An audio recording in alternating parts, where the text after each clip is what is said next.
everyone, welcome back to my channel. I am Little Fawn. I have been very sporadic these days, to say the least, with my posting.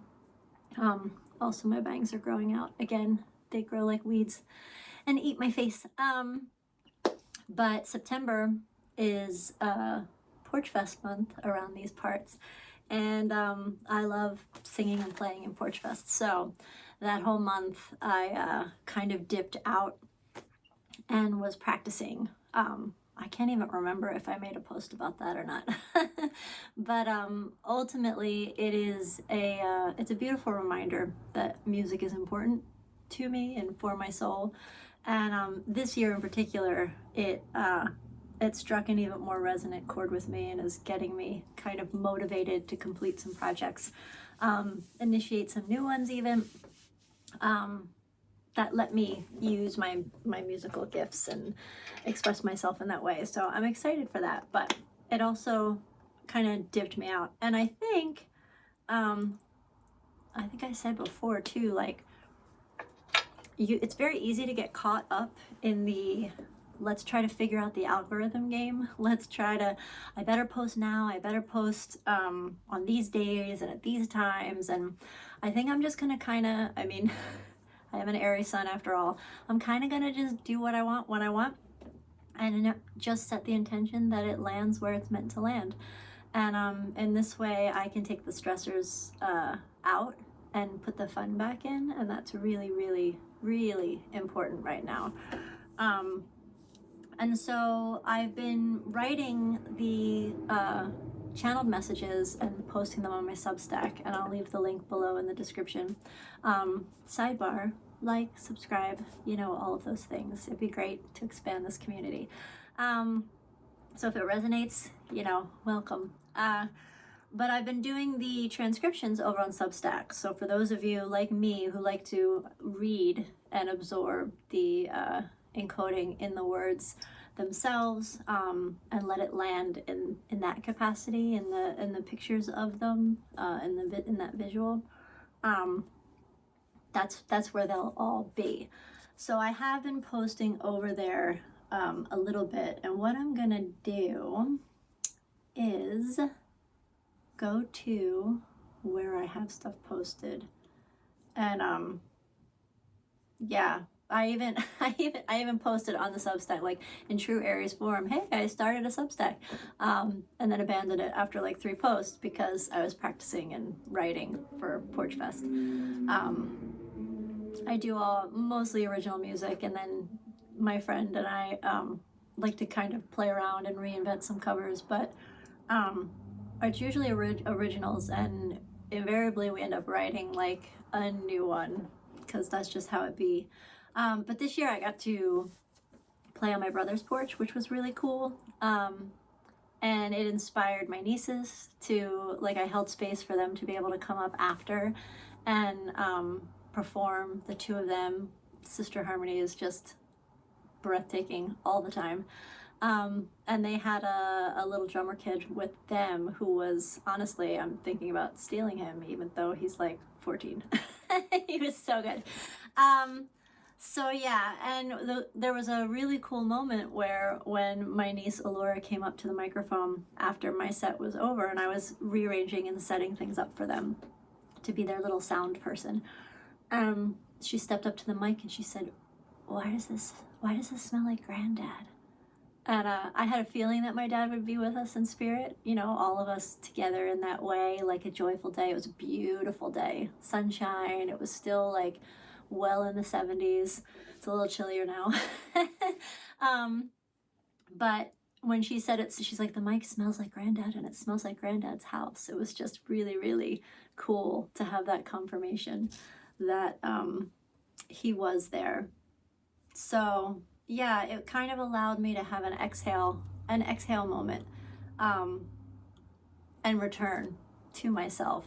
When I first started doing the channeling work and the automatic writing and all of that, I had been guided through a reading that I had that I needed to start leaning into it, and it was difficult's the wrong word. I had resistance because I thought it meant I had to give up something that I loved so much, which was music. When in fact it was just bringing something else online that was meant to be woven in as a frequency that would enhance everything. So I had to spend some time like with myself so that I could even be a better singer, a better writer, a better musician. And even through my teaching, you know, I do creative coaching, and I work with adults and utilize tarot and aromatherapy and energy healing and meditation in that way to activate the inner voice. But I also have a lot of little kids, mostly little girls, between like 7 and 15, and I have to be the example for them. And so it gets me out of my own fears, which is a really, really beautiful thing, because when they'll be experiencing difficulty, if they're trying to belt something or tap into that power, and they want me to show them. And where previously I might have been like, I don't know if I can belt that. I'm not Kelly Clarkson, like, I don't know. But I have to try if I expect them to try and have the courage, and I have to not be afraid to let them see me fail and just be like, oh, look, even now with all the training I have. But what it's done is actually gotten me out of my own fear and my own self-suppression, and allowed my voice to open up in ways that has been really cool for me to experience, really empowering for me to experience. And in the spirit of that kind of finding your voice, the message that they wanted me to share was the one that came in. That is the latest one that I actually shared the longhand form on Substack for. And it was a message from Asha. And for those of you who are new, the $1.95 of Asha is they're a highly intelligent dolphin collective from Sirius B, and they kind of play and experience and express fluidly between the fifth and the seventh dimension. They're sixth density beings, so some of them are fully embodied, some of them are kind of a little more in that holographic kind of vibe, and some are consciousness. But they're master manifestors, and they're here to really help us, they say, to tap into the power of our creative life force energy so that we can create a better world for humanity from the inside out, because everything is a reflection. And just bring us into that kind of unity consciousness and help us feel safe in the fact that unity consciousness doesn't mean you lose yourself in that. We're here on earth and here in this experience so that we can embody, be a soul embodied. That's it, embody, period.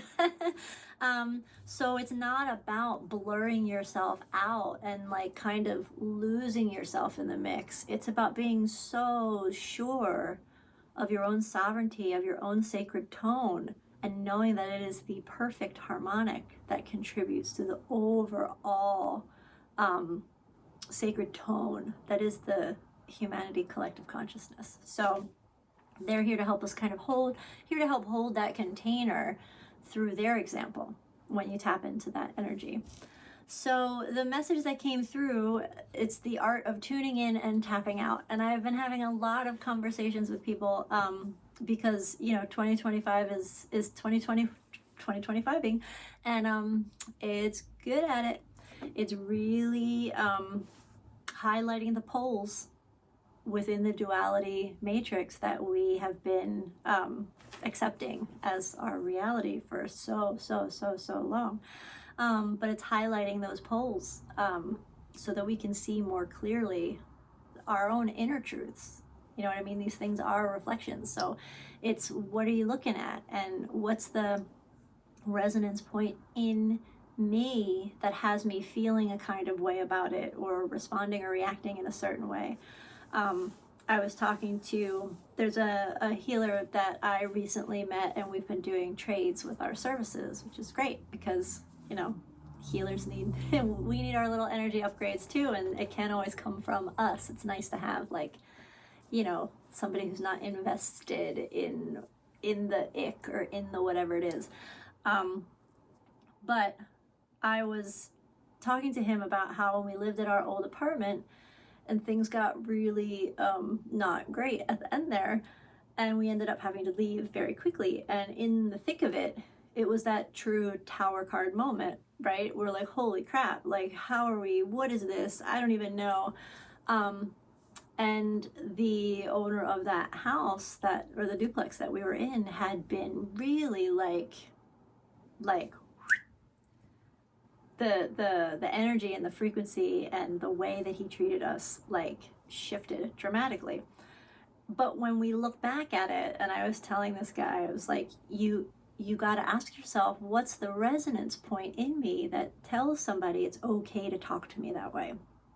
You know, what narratives and what dialogues am I having with myself? What voice is chanting in my own ear about my unworthiness, my guilt, my shame, whatever it is?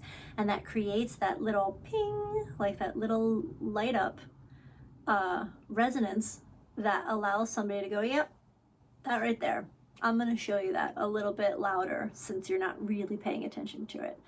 And so the world is definitely a reflection of that. So it's important, and there's a very fine line here, and I've been working within these conversations with my guides and the whole of the frequency of one for the past couple months in this. It's very important that we get comfortable with our own shadow. We can't spiritually bypass, we can't push away, it can't be all sunshine and roses and rainbows and unicorns. Like, sure, that's the goal, but that's not the point of these incarnations at this time. We need that contrast. However, we're moving into a cycle of softness within the contrast. But right now, the polarity, they're hard poles. And we have to look at why we react to, why we respond to, why we feel triggered, or whatever it is that happens when we come across a news story, or somebody says something, or somebody's behaving in a way. Why do we care? And like, I know people get mad at me. It's not that we don't care. Of course we care. We're empathetic. We're compassionate. Like, we're trying to root this love frequency in, so that that's the baseline now, not fear, love. So it's not that you don't care, but why do you care? Why do you take it on? Why do we personalize? Why do we over-identify? And so when stuff is going on, it's important that we deal with the shadow within us that has us in the rage, the fear, whatever it is that happens. And then we have to opt out of the trigger. We have to opt out of that pole. There are so many timelines and so many reality matrices, and a thing that they keep saying over and over and over and over again is that all truths are true and all realities are real. And it is not up to any one of us to try to convince anybody that ours is the one. That's the one. That's going to be the downfall. The very downfall of what it is that you're trying to build, believe in. You have to just stay in your lane. Because, again, there's so many options right now, and timelines are shifting, and it's going to be very difficult to get where you're going if you insist on carrying what was on the older timelines. So you have to opt out. You can have compassion. You can toss out a harmonic of love and light and offer it, and then you have to step away, deal with your own stuff, and stay in your lane. Create your reality. And a big piece of that is there's a lot of, like, I know people, it's trendy right now, the Mandela effect, like, oh, and they actually came through with, like, how we Mandela ourselves. That's kind of the point right now. How do we Mandela affect our own timelines personally in a way that kind of can heal us and heal the whole? So we can't get attached. We've got to put it all down. If we were the 10 of Wands in tarot, holding all of those wands in front of our face, we can't see, put them down. What do you see? What feels good? That's the other thing, is it's got to come from deep in the heart center, the resonance. It's not about logical, it's not about rational. I mean, yes, there's an element of, like, hey, don't do dumb stuff, but also it's got to come, we have to really tap into our own sense of knowing and our own sense of truth for us in this moment, and just begin to kind of fatten that frequency and be the kind of light that is so soft and inviting and beautiful and brilliant that those around you that are experiencing maybe a little bit of discord, a little bit of fear, get curious, and they start asking questions, and you start to expand, because resistance, insistence, we've said it a million times, they have said it a million times, they're two sides of the same coin. Two sides of the same coin, and they hold up the same wall. So if you're resisting, you're insisting, it's still there. This battle continues. Somebody has to soften and opt out, and then the wall falls, and then it's like, okay, now what? It's not held up by anything. You can't hold up a wall with just one. It's two poles. So what they have been encouraging me to do for myself and share with others. Sorry, I look like a crazy person. We brought in all of our plants. You can see our giant rubber tree back here. There's a palm back here. We brought our plants in from outside because the nighttime is getting into the 40s now, and they brought some friends with them. So we have to figure out these little gnats who are friendly little buggers, but a little annoying. Where was I? Right. What are you carrying? So if you're on a timeline and you're like, yes, I've opted out, that's all nuts. That crazy reality TV show that is, the state of the world right now is not for me. So I'm going to cultivate my little corner of the planet, of the universe right here, and just tend to it and watch it grow.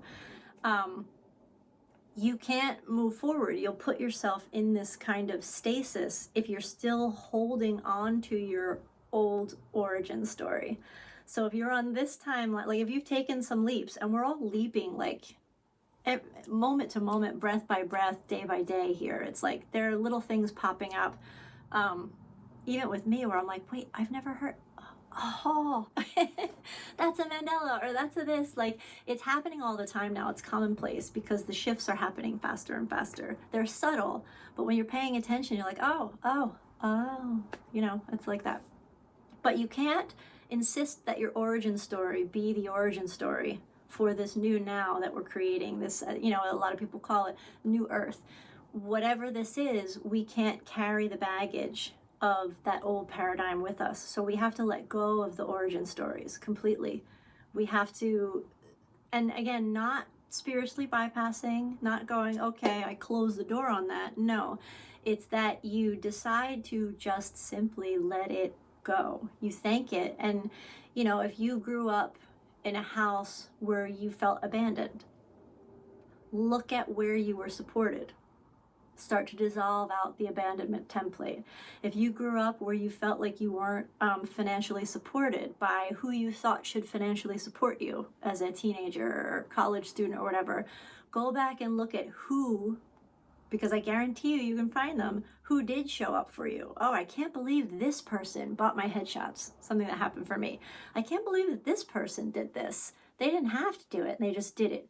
So look at all the ways that there was magic that supported you and validated when you were in trust and in resonance with your purpose, with your path, and start to dissolve out that hyper-identification with the old origin story. Because if you insist on that being the thing, it'll be like a diagonal pull. So you're going to be over here trying to root something, and it's going to be like you keep it's like they give me an image. It's like you're going in, and then it's like the feet are out. Why is that? Because there's a weight, and it's like you try to pick it back up. Well, maybe I'll shrink the space, right? If the cord's this long, and I feel the pull here, well then I'll step back a little bit so I can stand upright. But you'll always keep getting pulled back. You have to let it go. You have to. And it's probably the toughest one for most of us, because we humans love to identify, we love to personalize, we love to categorize and name and all of these things, and we're being asked to really just step into the unknown that is this present moment that we're all co-creating for ourselves, within ourselves, and expanding without, in a shared collective.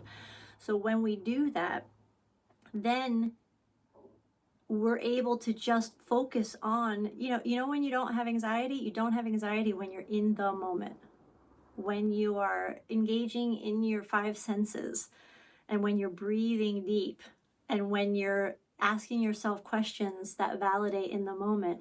Is my rent paid? Yes, it is. Am I safe? Yes, I am. Is there a roof over my head? Yes, there is. Do I have food in my fridge? Yes, I do. Do I have a partner who loves me? Yes, I do. When you start to like put that into place, right now everything is amazing, then you set a frequency tone for your brain to match that. And our brains will always look to prove us right. So if we are looking for dystopia, and we are looking for chaos, and we are looking for suppression, and we were looking for all of those things, we're gonna find them.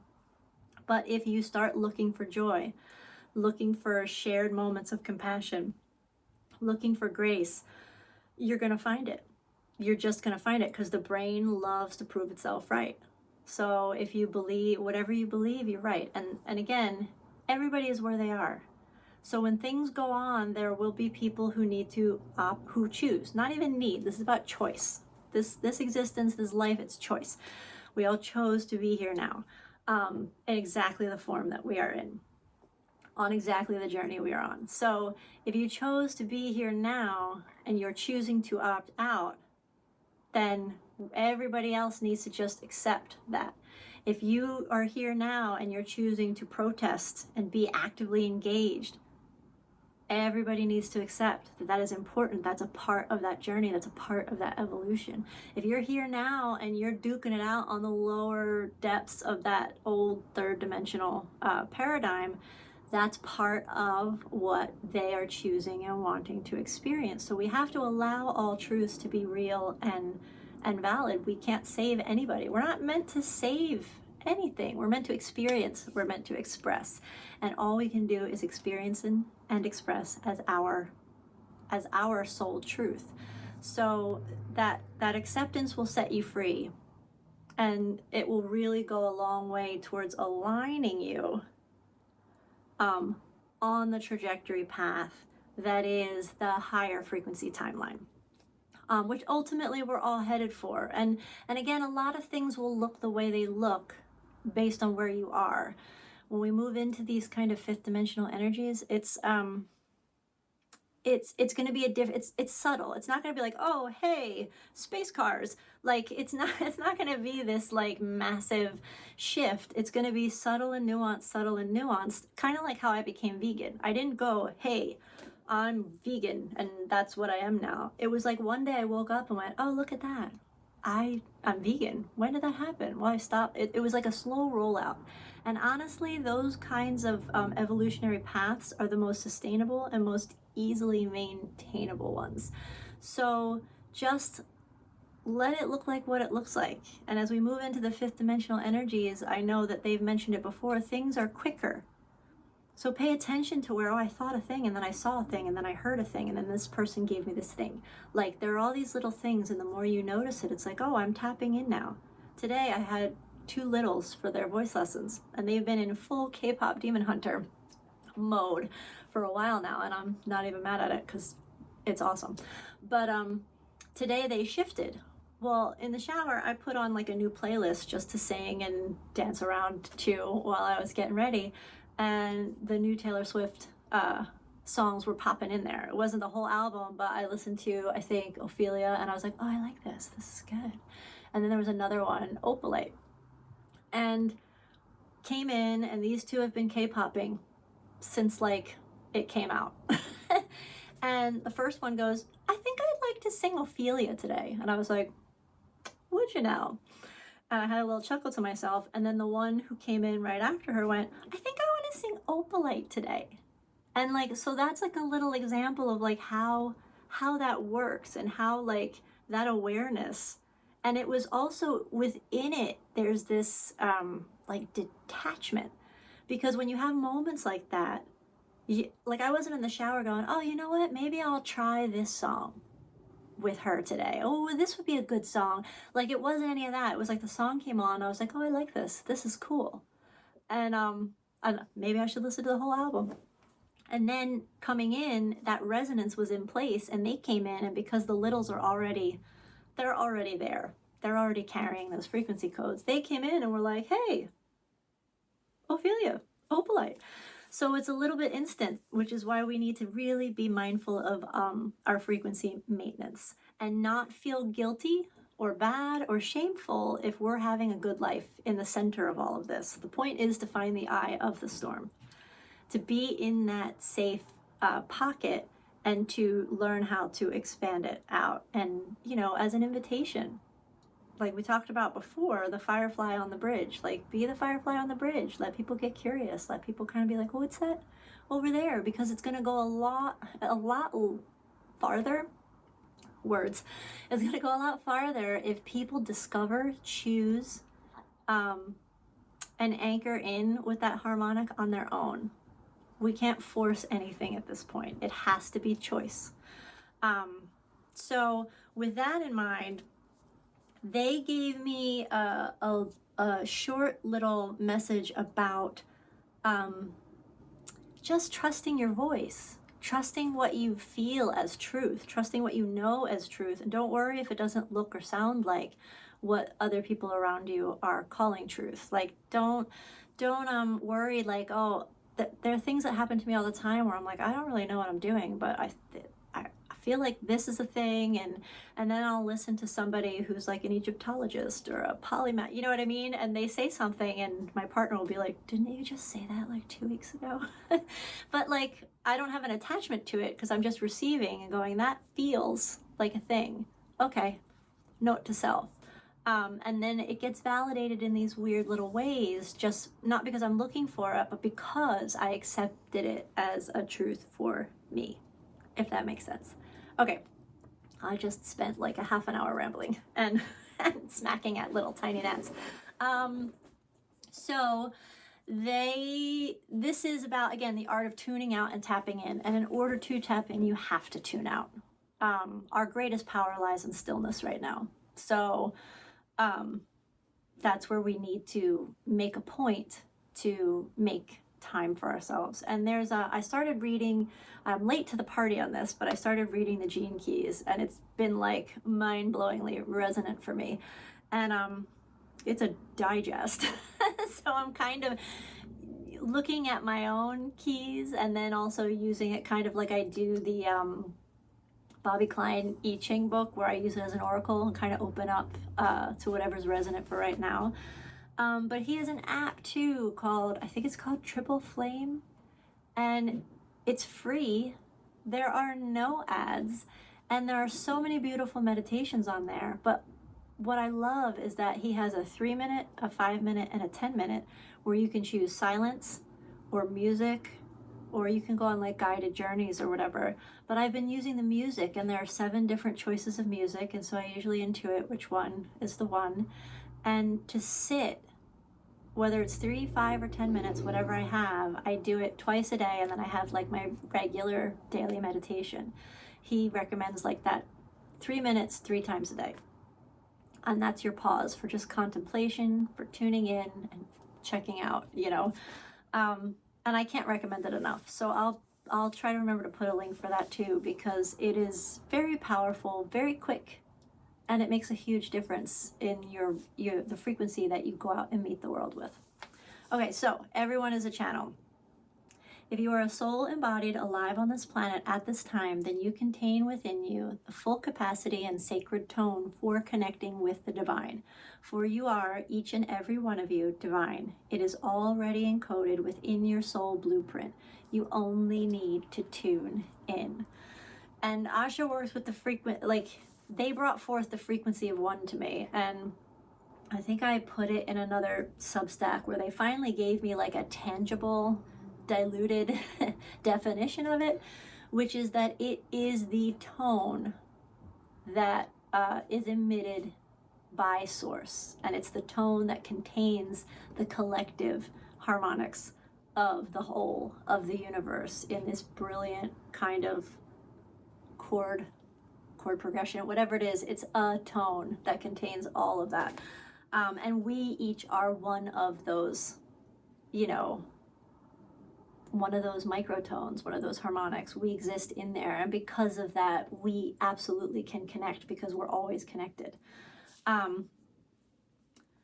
So they say, and this is more so that everybody is coming online right now. There are a lot of channels, there are a lot of intuitives, a lot of psychics, a lot of people are coming out and with their gifts coming online. Their gifts are coming online, and they don't have to look like anybody else's. So it's very important that anybody who's coming into their own or waking up into their own higher consciousness, it doesn't have to look like what you think it's supposed to look like. It doesn't have to sound or feel. It only has to feel resonant and true to you when you're in that quiet, still place. And it's very important that it doesn't look like what everybody else's look like, because we each are going to be that firefly for those who are ready to start moving towards the bridge. And so, like, my filter won't be for everybody. You know, different people, they're not going to be for everybody. So we need people who not only are able to come out into the forefront and be, you know, a little bit more renowned, a little bit more widely known, but we also need kind of like the guy at the grocery store who, you know, practices mindfulness every day, or the girl who's a transcriber for a doctor who does psychic readings. Like, these kind of softer energies are going to carry, honestly, the most power as we move forward, because they're going to feel like, we are going to feel like safe places for people who wouldn't normally. And I can't tell you how many times when I do read tarot, because I do it reflectively, people come in and they're like, this is the first time I'm doing this. I don't know. It feels okay with you. Which is like, oh, I love that so much. So it doesn't matter. That's the thing they really want to impress upon everybody. Trust it for whatever it is, as it is, however it presents. And allow yourself to play. I'm a big fan of learning. Like, when you get into things, well, let me go down some rabbit holes. But don't use the rabbit holes to try to find out how it's supposed to be. Use it kind of like Italians use recipes as a suggestion. So you go in and you go, oh, that looks good. Oh, that looks good. Oh, you know what? But I bet if I took this and a little of this, like, don't be afraid to play. We're at our most powerful and at our most clean and clear as a channel when we are playing. That is like the first flow state we ever engaged in, because we didn't know we were engaging in it. So I love teaching littles. So with that in mind, they go on to say, your human languages are so beautiful, but they can be very cumbersome when trying to articulate higher vibrational frequency encodements. Words and syntax set parameters for eloquent flow within a third dimensional construct, but they often prove inefficient when trying to accurately transcribe something for the brain to absorb as data, when it is the heart that has the intelligence necessary to receive and integrate through its feeling these messages, downloads, and activations. That's very important. We're not meant to try to figure it out. We're meant to feel into it, receive it as that zip file, and open it when you're ready. But it'll start to install regardless of if this gets it. And you'll have those ahas from that feeling state. And they have constantly stopped me from correcting their grammar when I transcribe, because I do everything longhand first with like pen and paper. That's just how I vibe. And I'll be like, oh, maybe I'll fix and it's like, nope. And even if I try, I delete. Like, it won't do it, because the encoding is more. And they use the word encodement a lot. And it's, that's the word. that's the word. Those who begin channeling in the way that Little Fawn channels us through her own deeper I am frequency tend to lean into more complex language as a means of discernment. When information comes through using words and phrases not typically spoken or used in your everyday life, it carries with it a different frequency marker that allows for more readiness in acceptance. And since humanity is still participating and playing within the duality matrix, it is infinitely easier to trust the wisdom offered by a higher consciousness entity than it is to accept your own intuitive knowing. But here's the thing. It's all you. We are all one, each a beautifully perfect harmonic, reverberating within and as the part of that symphonic tone that is the frequency of one, like we just talked about. And so a lot of times it's easier for us to accept a message when it sounds fancy. When they use word, well, I don't use these words, it must be something that knows more than I do. But here's the thing that I have come to feel as a truth for me. If you're connecting with a higher consciousness, it's streaming through a channel that ultimately you are also a part of. So whether it's an oversoul, a guide, a soul, like whatever it is, it's something that you have resonance with already, which makes that harmonic, in spite of the dimensional difference, strong enough to allow for the connection, kind of in that bridge nexus place. The truth is, most of the deepest wisdom is very simple. It can usually be distilled down to one densely encoded word, theme, image, or motif. Channeled wisdom also doesn't adhere too tightly to your human rules of grammar. It will often deviate to accommodate frequency flow, for it is equally about rhythm, cadence, and flow as it is about the deliberately chosen words and syllables when it comes to conveying the harmonics that will best encourage and invite comprehension and assimilation. Again, we cannot stress this enough. This goes beyond intellect. This is about the absorption and integration of intelligence by intelligence as a tool for expansion and evolution as the receiving intelligence begins to remember its own divinity and truth of being. So through these encodements, we start to kind of remember that we are it already. And yeah, I just told you how they're like, nope, we said what we said. And it's true, like they've been giving me these glyphs lately, and I'll try to post, maybe at the end I'll post the one that's kind of the theme for this month, which is temperance. But within it, it's encoded with so much more. So I could say, hey, here's the wholeness glyph, but within it lies, like, it's like if you look, when two mirrors are in front of each other and you try to like put your head in and look down one, it's like infinite. That's what these glyphs are. They're just like densely packed. So you can hold something up and be like, this is wholeness. But wholeness is like multi-dimensionally encapsulating. And so they're really good to work with for healing, because again, it takes the brain out of it. You don't have to know. You can just feel into the vibration of, and that's very important. And remember that our intelligence is actually here. And even like, in the Gene Keys, he talks about moving into the solar plexus as that kind of, so we're dropping low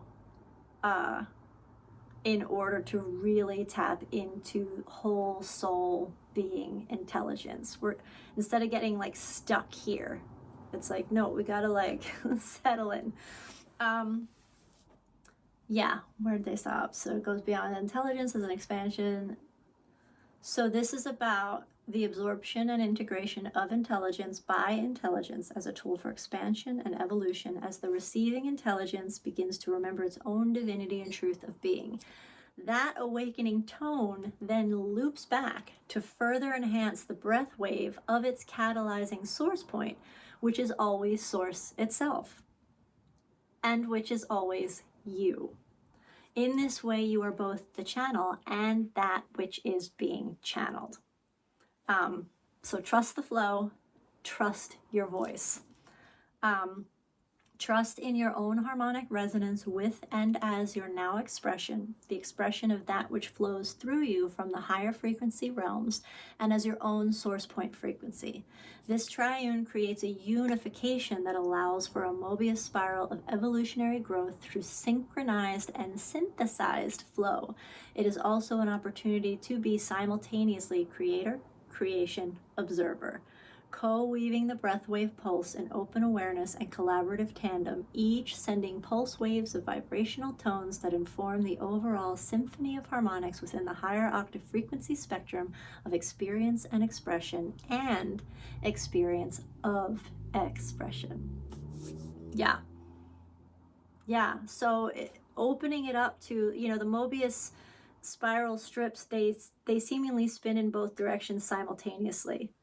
And so this is how we start to synthesize what is coming in a way that benefits us and the whole, and also sends that information back up to source so that the whole of the whole can then start to fine-tune the encodements necessary to come back down and support this kind of massive evolutionary shift in consciousness. Channeling is evolving as we all evolve and our frequencies lift and shift into this new higher octave playground. So we'll be closing the gap, you know what I mean, as we start to lift and shift. Soon all communication will be both grounded and connected in clean clarity with every breath wave. It will be as easy as turning a radio dial, for all will know that we are the dial, the tone, and the programmer. And each station is a color and a genre within our own larger multi-dimensional beingness. We can choose our attunement at will with our clear intention. Some will choose words, others will choose art, dance, music, science, math, cooking. The simple act of sweeping can create a powerful waveform ripple. And anytime you choose to be of service, you open. And with that soft smile, the perfect wisdom offering drops in and through. So yeah, it's going to look like a lot of different things, and that's the point and the fun of it. And this is basically, they're alluding to the kind of the gifts of telepathy coming online for more and more and more of us, and just trusting in that, trusting in those imprints. And that little smile of recognition allows that receipt to drop here, where it will be able to be of integrated in a way that will be the most beneficial and open up the most gifts, instead of getting stuck here where we try to explain and rationalize and you keep it from like drop it in. Symbol of sweeping. So now they want to make the distinction, because they said anytime you choose to be of service, you open. So we feel it is important to make the distinction between being of service and in service. Being in service closes around your gifts. This means that you are in service to an other, an external, which is different than being of service. This one little guy, being of service to the greater good that also includes you. In service is part of that old servitude template where there's hierarchy, and you are where you are, and it's kind of like, this is my fate and whatever. But when you're of service, you're standing in your sovereignty, you're standing in your gifts, and you know that by sharing them, you are of service in a way that only you can be, and that reciprocity of generosity starts to weave from you, through you, and back to you, as you are now included in the highest and best good of all. It's not just for the personal gain of another whatever entity, company, person, whatever it may be. So it's important. Being in service closes around your gifts. It constrains and it suffocates. Being of service opens them wide and allows for the reciprocity frequency to enter in, and the interdependence harmonic to weave its resonance in and around them. This is what opens you up and into the superabundance vibration as empowered embodiments of the now fattened or multi-layered frequency tone of joy. That's what we need to get used to, is it's okay to be happy. It's very important to be happy, because that is the gateway to flow, and flow is the gateway to this kind of superabundance frequency. And there's plenty for everybody. And when you know that, and you stop constraining and constricting and open, you're not just opening to give, you're open to also receive. So allow all expression, accept all expressions, trust implicitly in your own truth and your truth in resonance and connection, and surrender to the flow. It will lead you to your own wellspring of wisdom, which is always within. We leave you now in love, for you are love. Asha. So that is the message for today, for this week's Friday. I can't believe I'm actually, I can't believe I made it Friday. I wasn't sure if this was going to happen tonight. But yeah, accept and allow. And that starts with yourself. Accept and allow for your own whatever's and everything's. And accept and allow that, you know, everyone here is ultimately born of love. Whatever distortion they may find themselves in, it's not up for you to unwind it. It's only up to you to level out your own and get that clean waveform, that clean breath wave, harmonic, that is you at your source point frequency, embodied now inside of that fattened joy frequency, in flow. And when you're in that flow, you trust it, you just go with it. And it's those people that we all know them. Oh, and then I ended up here, and then this person gave me this, and I don't even know how it happened, because they're not chasing anything. They're just following, and there's a distinct difference in those two energies. So that is what I have for you tonight.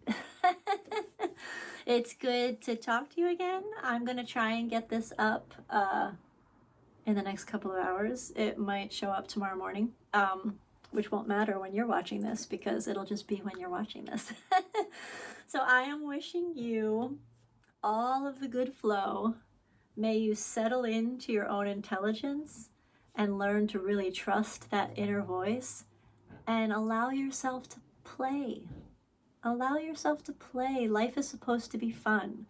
So allow yourself to have it. And any chance you have to, you know, interact with like pets and animals and kids, the ones that are already doing it, they already know how. Encourage it in them, and you reignite it in yourself. And just in that simple act, the world's already a better place. So, yeah, that's it. I love you guys, and I will see you next time, whenever next time, whenever next time is. Bye.